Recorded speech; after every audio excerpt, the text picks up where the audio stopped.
Hello everyone, welcome back to the channel. આજે આપણે બનાવીશું એકદમ સ્પાઇસી અને ટેંગી ચાપડી ઊંધિયું. તો ચાલો જોઈ લઈએ એની રેસીપી. સૌપ્રથમ એક કુકરમાં 250 ગ્રામ જેટલા ફ્લાવર લીધા છે અને સમારીને લઈ લેવાના છે. હવે એમાં 3 મોટી સાઇઝના બટેટા લીધા છે, એ એડ કરી દઈએ.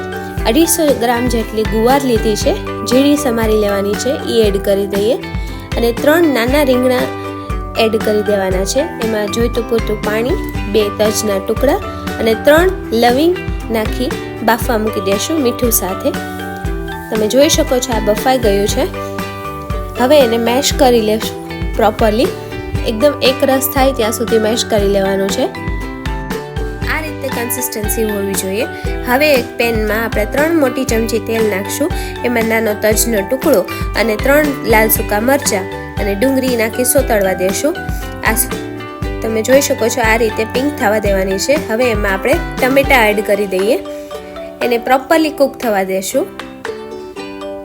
હવે એમાં આપણે મસાલા કરી દઈએ એડ. 1 ચમચી હળદર, 3 ચમચી લાલ મરચું પાવડર અને 2 ચમચી ધાણા જીરું પાવડર એડ કરી દઈએ. હવે એમાં આપણે જે બાફેલો મસાલો હતો આપણો એ એડ કરી દઈએ.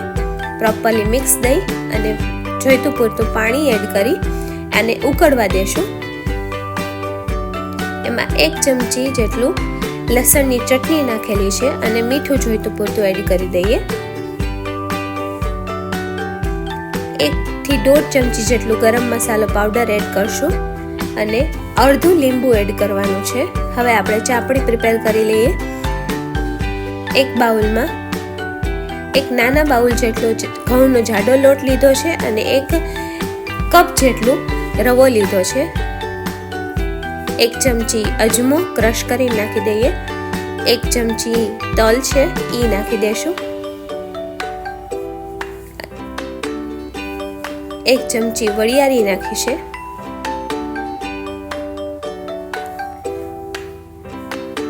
હવે એમાં આપણે 1 ચમચી હિંગ નાખશું. હિંગનો ફ્લેવર બહુ મસ્ત આવે છે આમાં. એમાં 1 થી 1.5 ચમચી જેટલું મીઠું અને હવે આપણે એમાં મોણ એડ કરશું. મોણ આપણે બંનેનું એડ કરશું, ઘી અને તેલ બંનેનું.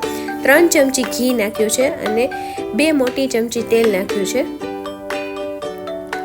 હવે એને પ્રોપરલી મિક્સ કરી લઈએ.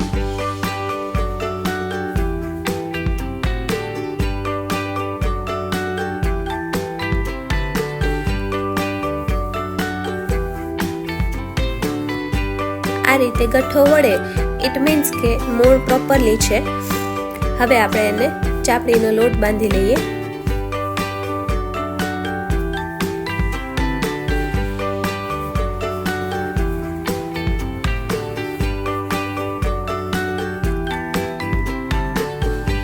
થોડું કરીને પાણી એડ કરવાનું છે, એક સાથે પાણી એડ નથી કરવાનું. અને આ રીતે હાથમાં લઈ લોટને દાબી અને શેપ દઈ દઈએ આપણે.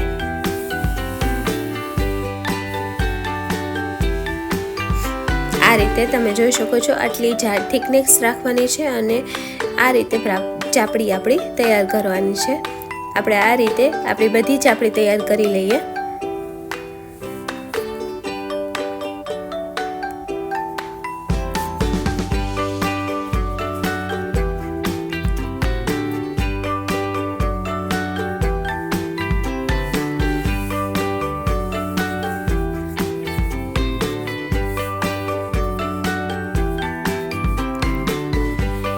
જોઈ શકો છો આપણી ચાપડી પ્રિપેર થઈ ગઈ છે. હવે આપણે એને ફ્રાય કરશું.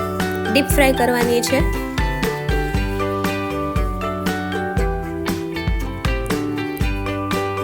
ચાપડી ફ્રાય કરતી વખતે એક વસ્તુનું ધ્યાન રાખવું, ગેસ હંમેશા લો ટુ મીડિયમ ફ્લેમ ઉપર જ ચાપડીને ફ્રાય કરવી, જેથી કરીને અંદરથી પણ ચાપડી એકદમ સારી રીતે પાકે અને ઉપરથી એકદમ ક્રિસ્પી રહે.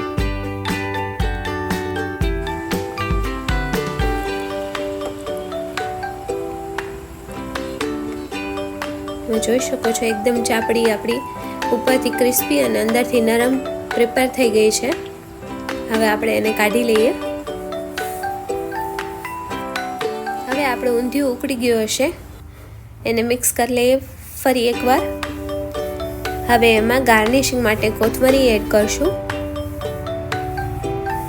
ચલો હવે આપણી ચાપડી ઊંધિયું સર્વ કરી દઈએ. તો તમે પણ આ રેસીપી ટ્રાય કરો ઘરે and let me know in comment section below તમને આ રેસીપી કેવી લાગી. Thank you.